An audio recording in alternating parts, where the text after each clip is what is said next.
नमस्कार, मैं अशोक कुमार पांडे और स्वागत है आपका टीसीएच लाइव के शाम 7 बजे के प्रोग्राम में। ईरान एम्बेसी का एक ट्वीट आया है और वो ट्वीट गौर से पढ़ना चाहिए। वो ट्वीट भारत में ईरान की एम्बेसी का है और अमेरिका ने जिस तरह के सैंक्शन लगाए हैं, खासतौर पर भारत की 7 कंपनियों पर सैंक्शन इसलिए लगाए हैं क्योंकि वो ईरान से तेल खरीदती हैं, उसकी मजम्मत करता हुआ ये ट्वीट बेहद इंपॉर्टेंट है। देखिए, कल रात को ट्रंप का जो बयान आया और आज सुबह फिर जो ट्रंप का बयान आया, उसने बहुत क्लियर कर दिया कि भारत और पाकिस्तान के बीच में उसने पाकिस्तान को चुना है। उसने यह भी क्लियर कर दिया कि भारत रशिया के नजदीक हो वो उससे बर्दाश्त नहीं है। भारत रशिया से हथियार खरीदे, तेल खरीदे, यह सब कुछ ट्रंप को बर्दाश्त नहीं है।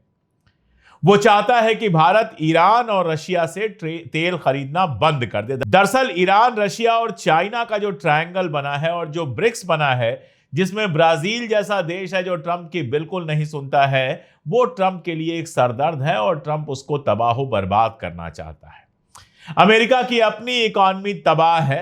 सबसे ज्यादा कर्जा है अमेरिका के ऊपर। अब तक जब जितनी अमेरिका की उम्र हुई है उसमें सबसे ज्यादा कर्जा इस समय अमेरिका के ऊपर है और वो किसी भी तरह से चाहता है कि रशिया, चाइना और ईरान का ट्रायंगल मजबूत ना हो, ब्रिक्स मजबूत ना हो। भारत रशिया का ट्रेडिशनल दोस्त रहा है, ईरान का ट्रेडिशनल दोस्त रहा है और रशिया और ईरान से हमको सस्ता तेल मिलता है।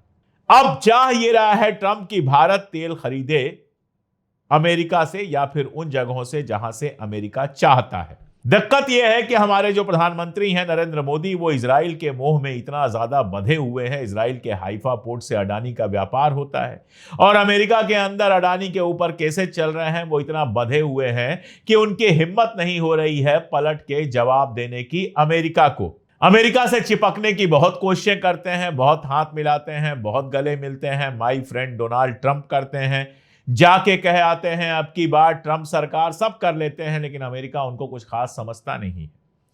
अमेरिका कह रहा है, यहां तक कह रहा है कि पाकिस्तान में जो तेल के भंडार मिले हैं उनको डेवलप करने के लिए पैसा देगा, मदद करेगा और कह रहा है हो सकता है कल भारत पाकिस्तान से तेल खरीदे। ये सीधे सीधे जले पर नमक छिड़कना है, ये सीधे सीधे जख्मों पर और ज्यादा तेजाब डालना है, ये सीधे सीधे भारत को बदनाम करना है। तो जो दोस्त नहीं रहे हैं उनकी दोस्ती के चक्कर में मोदी जी बेइज्जती करवा रहे हैं देश की। और ईरान और रशिया जैसे देश जो हमारे ट्रेडिशनली दोस्त रहे हैं, उनसे जबरदस्ती दूरी बना रहे हैं। कभी कोई ट्रॉल आके ईरान को गाली दे देगा। अभी आयतुल्लाह खामनेई साहब के बारे में घटिया खबरें चल रही थी। ये सारा कुछ करके ईरान को दुश्मन बना रहे हैं। ईरान ने एक बार और हाथ बढ़ाया है और कहा है, देखो अमेरिका किसी का नहीं हुआ। आइजनहावर ने कहा था कि अमेरिका के जो दुश्मन हैं वो तो ठीक है, लेकिन अमेरिका के जो दोस्त हैं वो ज्यादा मुश्किल में पड़ते हैं। अमेरिका से दोस्ती ज्यादा खतरनाक है। तो ईरान ने बड़े प्यार से समझाया है कि हम तुम्हारे पुराने दोस्त हैं, रशिया तुम्हारा पुराना दोस्त है। कहां पुराने दोस्तों को छोड़कर नए ऐसे दोस्त के पीछे भाग रहे हो जो खुद को दोस्त तो कहता है लेकिन मौका पड़ने पर तुम्हारी बेइज्जती कर देता है, तुम्हारे ऊपर टैरिफ लगा देता है, पेनाल्टी की बात करता है, कहता है तुम्हारी इकॉनमी मरी हुई है। जबकि हकीकत यह है कि अमेरिका की इकॉनमी धीरे धीरे मर रही है। अब देखिए, भारत सरकार ये समझती है और अपना टोन बदलकर, अपनी स्टाइल बदलकर पुराने दोस्तों के करीब जाती है या हिंदू मुसलमान करते करते अमेरिका की गोद में ऐसे बैठती है कि भोजपुरी में एक कहावत कही जाती है, 100 जूता खाए तमाशा घुस के देखे। क्या होता है वो तो आगे होगा। आज कई सारी और घटनाएं हुई हैं। एनआईए ने प्रज्ञा ठाकुर सहित सबको रिहा कर दिया है और भी बहुत सारी खबरें हैं। इन सारी खबरों को लेकर आ रही हैं शालिनी। देखते रहिए पूरा वीडियो। अब वक्त कुछ बड़ी हेडलाइंस का। राहुल बोले, ट्रंप ने सही कहा कि इंडियन इकोनॉमी मर चुकी है, इसे मोदी ने मारा। ये बात पीएम और वित्त मंत्री को छोड़कर सबको पता है। मालेगांव ब्लास्ट में साध्वी प्रज्ञा, कर्नल पुरोहित समेत 7 आरोपी हुए बरी। कोर्ट बोला, ब्लास्ट में बाइक प्रज्ञा की और कर्नल आरडीएक्स लाई, ये दोनों बातें साबित नहीं होती। गाजियाबाद में भारी बारिश से कई क्षेत्रों में जलभराव और जाम की समस्या। एक सोसाइटी का बेसमेंट 15 फीट धंसा। बॉम्बे हाई कोर्ट बोला, कबूतरों को दाना चुगाना परेशानी बनाता है, ये सेहत के लिए भी खतरा। बीएमसी को दाना डालने वालों पर एफआईआर करने की परमिशन दी। गृह मंत्री अमित शाह ने राज्यसभा में कहा, हिंदू कभी आतंकवादी नहीं हो सकता। बीजेपी के पूर्व सांसद ब्रजभूषण शरण सिंह ने कहा, मैं 8वीं में 2 बार फेल हुआ, नकल करके पास हुआ। वृंदावन में बांके बिहारी मंदिर केस पर सुप्रीम कोर्ट ने कहा, बांके बिहारी मंदिर केस अब एक ही पीठ के सामने रखा जाएगा, जिससे सुनवाई में स्पष्टता और एकरूपता बनी रहे। लद्दाख में भूस्खलन के दौरान चट्टान गिरने से पठानकोट के लेफ्टिनेंट कर्नल भानु प्रताप सिंह और गुरदासपुर के नायक दलजीत सिंह शहीद हुए। हादसे में 3 अन्य अधिकारी हुए घायल। खालिस्तानी आतंकवादी गुरवंत सिंह पन्नू ने अमेरिका के राष्ट्रपति डोनाल्ड ट्रंप से कहा, मोदी सरकार पर 500% टैरिफ लगाया जाना चाहिए। बुलंदशहर हिंसा केस में कोर्ट ने 7 साल बाद हिंदू संगठन से जुड़े योगेश राज समेत 38 लोगों को दोषी माना। 2018 में गौवंश अवशेष पर हुआ था बवाल, इंस्पेक्टर की हत्या और चौकी जलाई गई थी। अब वक्त कुछ बड़ी खबरों को परखने का। डोनाल्ड ट्रंप ने क्यों उगला भारत के खिलाफ जहर? कल डोनाल्ड ट्रंप ने यह घोषणा की कि वो भारत पर 25% का टैरिफ लगाएंगे। ये बात उन्होंने बड़े ही धमकी भरे लहजे में की। पहले तो उन्होंने कहा कि वो भारत पर पेनल्टी इसलिए लगा रहे हैं क्योंकि वो रूस से लगातार सैन्य उपकरण खरीद रहा है। इसके बाद ट्रंप ने भारत और रूस की अर्थव्यवस्था को मरा हुआ बता दिया और कहा कि अगर इन दोनों देशों की अर्थव्यवस्था गर्त में चली जाती है तो भी उनको कोई फर्क नहीं पड़ता, उन्हें इस बात की परवाह नहीं है। भारत रूस के साथ क्या करता है मुझे इससे भी कोई फर्क नहीं पड़ता। हमने भारत के साथ बहुत कम व्यापार किया है, उनके टैरिफ बहुत ज्यादा हैं, दुनिया भर में सबसे ज्यादा। वहीं ट्रंप टैरिफ के मामले पर राहुल गांधी ने फिर नया बयान दिया। इस दौरान उन्होंने क्या कुछ कहा, जरा वो सुनिए। Trump is saying Indian economy is a dead economy. Yes, he's right. I mean, everybody knows this, except the Prime Minister and the Finance Minister. Everybody knows that the Indian economy is a dead economy. आपको ये मालूम नहीं है कि Indian economy dead economy है? कोई confusion है आप में? पूरी दुनिया जानती है कि Indian economy is a dead economy और बीजेपी ने इकोनॉमी को खत्म कर दिया है। क्यों खत्म किया है? अदानी जी की मदद करने के लिए खत्म किया है। तो आप लोग हैरान क्यों लग रहे हो? देखिए, आप एक चीज देखिए, फॉरेन मिनिस्टर भाषण करते हैं, we have a genius foreign policy, ठीक है। एक तरफ अमेरिका आपको गाली दे रहा है, दूसरी तरफ चाइना आपके पीछे पड़ा हुआ है, तीसरी तरफ जब आप पूरी दुनिया में डेलीगेशन भेजते हैं तो पाकिस्तान को एक भी देश कंडेम नहीं करता है। कैसे चलाने देश को? ये लोग चलाना ही नहीं आता है। टोटल कंफ्यूजन है। ट्रंप का एक बार भी नाम नहीं लिया उन्होंने। ट्रंप का नहीं लिया, चाइना का नाम नहीं लिया, ये नहीं बोला कि किसी भी देश ने पाकिस्तान को कंडेम नहीं किया। पाकिस्तान के जो मिलिट्री जो चीफ हैं, जिन्होंने मतलब ये पहलगाम का काम करवाया है, उसके साथ मतलब ट्रंप लंच खा रहा है और ये कह रहे हैं कि बड़ी सक्सेस हुई हमारी। मतलब कौन सी सक्सेस हुई? मालेगांव ब्लास्ट पर कोर्ट ने क्या फैसला सुनाया? महाराष्ट्र के मालेगांव में 17 साल पहले हुए बम धमाके के मामले में गुरुवार को एक बड़ा फैसला आया। मुंबई की स्पेशल एनआईए कोर्ट ने बीजेपी की पूर्व सांसद प्रज्ञा सिंह ठाकुर, लेफ्टिनेंट कर्नल प्रसाद पुरोहित समेत इस केस के सभी 7 आरोपियों को बरी कर दिया। विशेष जज ए.के. लाहौटी ने अपने फैसले में कहा कि सरकारी पक्ष ये साबित करने में तो कामयाब रहा कि धमाका हुआ था, लेकिन वो ये साबित नहीं कर पाया कि बम एक मोटरसाइकिल में लगाया गया था। कोर्ट ने यह भी कहा कि मामले में साजिश रचने या किसी मीटिंग के कोई सबूत नहीं मिले। इसके अलावा गैर कानूनी गतिविधि अधिनियम यूएपीए के तहत मुकदमा चलाने के लिए जो मंजूरी दी गई थी उसमें भी कमियां थी, जिसके चलते आरोपियों को बरी कर दिया गया। 29 सितंबर 2008 को रमजान के महीने में मालेगांव के भीकू चौक पर एक मोटरसाइकिल में बम धमाका हुआ था।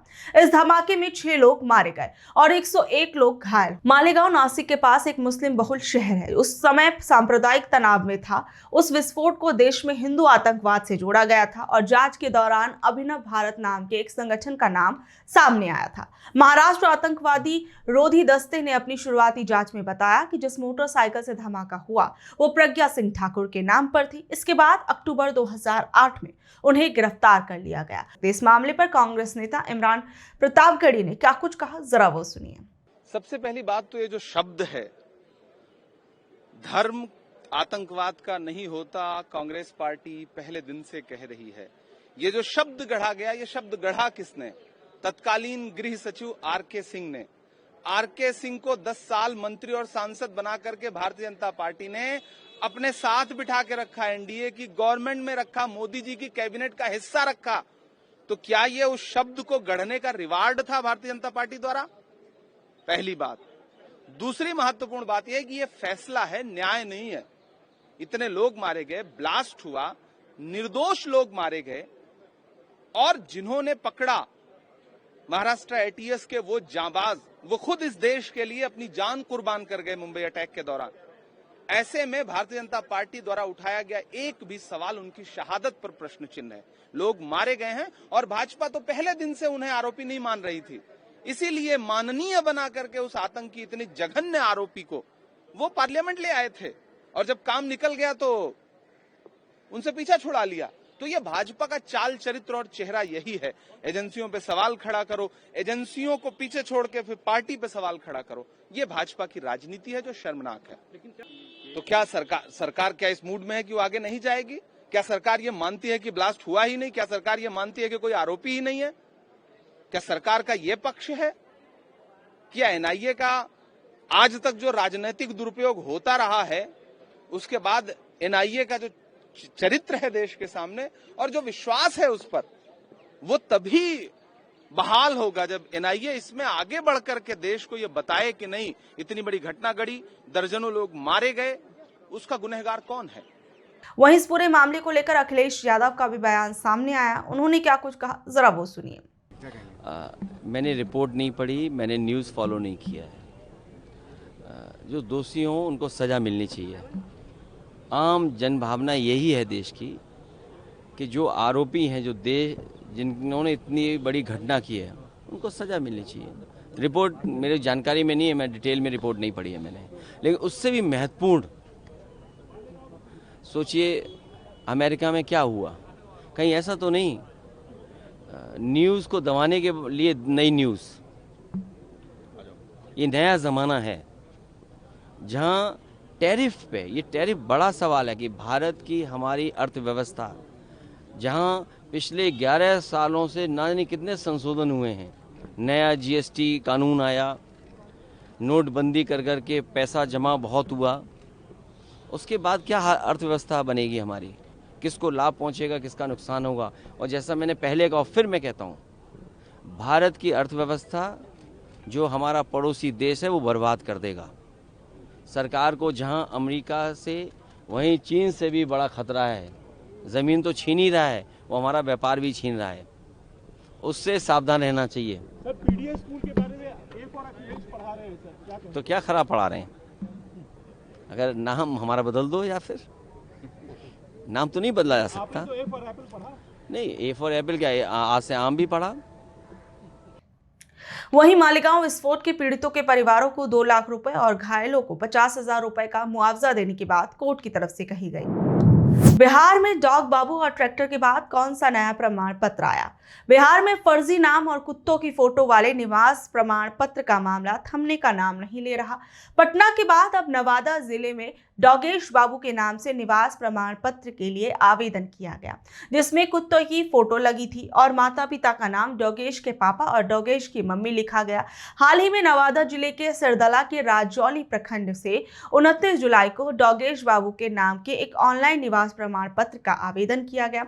इस आवेदन में एक कुत्ते की तस्वीर का इस्तेमाल किया गया। ये मामला सोशल मीडिया पर वायरल होने के बाद नवादा के जिलाधिकारी रवि प्रकाश ने जांच के आदेश दिए। इससे पहले पटना के मसौढ़ी में डॉग बाबू के नाम से निवास प्रमाण पत्र जारी किया गया था, जिसे बाद में रद्द कर दिया और इसमें शामिल 2 अधिकारियों के खिलाफ कार्रवाई की गई। वहीं पूर्वी चंपारण से सोनालिका ट्रैक्टर नाम से आवेदन का एक अजीबोगरीब मामला सामने आया था, जिसमें भोजपुरी एक्ट्रेस की तस्वीर लगाई गई थी। इस मामले में पटना के मसौढ़ी अंचल कार्यालय में काम करने वाले कार्यपालक सहायक मिंटू कुमार निराला को 29 जुलाई को गिरफ्तार किया गया। वहीं जब इस पूरे मामले में एक के बाद एक सरकार की फजीहत होने लगी तो कहा गया कि आरजेडी की तरफ से साजिश रची जा रही है। निराला नाम का एक व्यक्ति आरजेडी के एक स्थानीय विधायक का करीबी है। निराला ने किसी और व्यक्ति के आधार कार्ड का इस्तेमाल कर डॉग बाबू के नाम पर फर्जी निवास प्रमाण पत्र बनाया और उसे सोशल मीडिया पर जानबूझकर वायरल कर दिया। वहीं दूसरी ओर आरजेडी के विधायक भाई वीरेंद्र ने इन आरोपों को साजिश करार दिया और उनका कहना है कि प्रशासन अपनी गलती छिपाने के लिए विपक्षी पार्टी पर आरोप लगा रहा है। ये घटनाक्रम बिहार में प्रशासनिक लापरवाही और संभावित राजनीतिक खींचतान दोनों को दर्शा रहा है। अमेरिका ने भारत की 6 कंपनियों पर क्यों लगाई रोक? जहां भी एक तरफ अमेरिका भारत को टैरिफ की धमकी दे रहा था, वहीं दूसरी ओर अमेरिका ने भारत की 6 भारतीय कंपनियों पर रोक लगा दी है। कहा जा रहा है कि अमेरिका ने ईरान से जुड़े व्यापारिक संबंधों के कारण कुछ भारतीय कंपनियों पर कार्रवाई की। इसके अलावा चीन की 7 और यूएई की 6, हांगकांग की 3, तुर्की और रूस की 1 कंपनी भी इसमें शामिल है। अमेरिकी विदेश मंत्रालय ने इन प्रतिबंधों की घोषणा की। मंत्रालय का कहना है कि इन कंपनियों ने 2024 में ईरानी मूल के 1000 करोड़ रुपए से ज्यादा के उत्पाद यूएई के रास्ते मंगवाए। ईरान इस पैसे से न्यूक्लियर प्रोग्राम बढ़ा रहा है और आतंकी फंडिंग कर रहा है। वहीं इस पूरे मामले के अंदर जो भारतीय कंपनियां प्रभावित हुई हैं वो कुछ इस तरीके से हैं। अल्केमिकल सॉल्यूशन प्राइवेट लिमिटेड, इस पर आरोप है कि कंपनी ने जनवरी से दिसंबर 2024 के बीच लगभग $84 मिलियन के ईरानी पेट्रोकेमिकल उत्पाद आयात किए। ग्लोबल इंडस्ट्रियल केमिकल्स लिमिटेड, जुलाई 2024 से जनवरी 2025 तक इस कंपनी ने $51 मिलियन के ईरानी मेथनॉल और अन्य उत्पाद खरीदे। जुपिटर डाई केम प्राइवेट लिमिटेड, इसी अवधि में इस कंपनी ने टोल्यून सहित लगभग $49 मिलियन के ईरानी उत्पादों का आयात किया। रमणी Kalal S Gosalia and company, इसने मेथनॉल और टोल्यून सहित लगभग $22 मिलियन के पेट्रोकेमिकल्स खरीदे। पर्सिस्टेंट पेट्रोकेम प्राइवेट लिमिटेड, अक्टूबर से दिसंबर 2024 के बीच कंपनी ने $14 मिलियन का ईरानी मेथनॉल आयात किया। कंचन पॉलीमर्स, इस पर $1.3 मिलियन के ईरानी पॉलीथीन उत्पाद खरीदने का आरोप है। अमेरिका का कहना है कि ये प्रतिबंध ईरान पर अधिकतम दबाव की नीति का हिस्सा है। इनका उद्देश्य ईरान के व्यवहार में बदलाव लाना है, ना कि उसे सजा देना। अगर ये कंपनियां चाहें तो अमेरिकी ट्रेजरी विभाग से प्रतिबंध हटाने के लिए अर्जी दे सकती हैं।